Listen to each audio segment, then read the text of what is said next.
அரங்கில் உள்ள அறிஞர் பெருமக்களையும் ஆளுமை மிக்க அறிஞர்களையும் சிறப்பு விருந்தினர்களையும் கௌரவித்து சிறப்பிக்கும் நேரம்.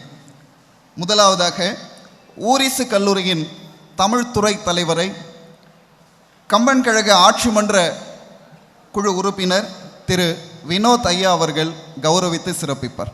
இந்த அரங்கில் தலைமை உரை ஆற்ற இருக்கிற புதுவை கம்பன் கழக செயலாளர் ஐயா சிவக்கொழுந்து அவர்களுக்கு சிறப்பு செய்ய விஐடியின் துணைத் தலைவர் ஜிவி செல்வம் ஐயா அவர்களை அன்போடு வேண்டுகிறோம்.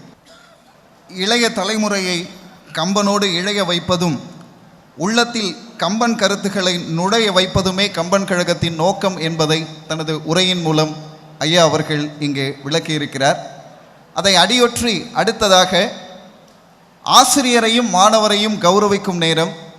எந்த ஒரு சமூகம் ஆசிரியர் மாணவர் நலனில் அக்கறை காட்டுகிறதோ அந்த சமூகம் மிகச்சிறந்த சமூகமாக மாறும் என்பதற்கு இந்த கம்பன் கழக அரங்கே முக்கியமான சாட்சியாக நின்று கொண்டிருக்கிறது. அந்த வகையில்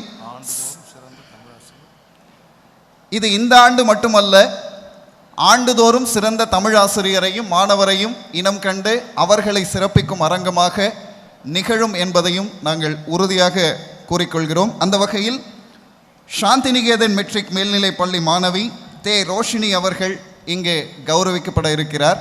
அடுத்ததாக ஆசிரிய பணியே அறப்பணி, அதற்கே உன்னை அர்ப்பணி என தன் வாழ்நாளை அறிவார்ந்த மாணவ சமூக நலனில் காட்டி அர்ப்பணித்த ஆசிரிய பெருமகனாருக்கு பொற்கிழி வழங்கும் நேரம்.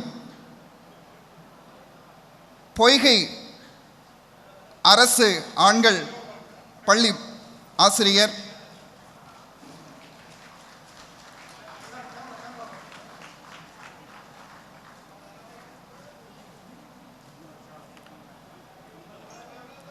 திரு டி ரமேஷ் ஐயா அவர்களை அன்போடு மேடைக்கு அழைக்கிறோம்.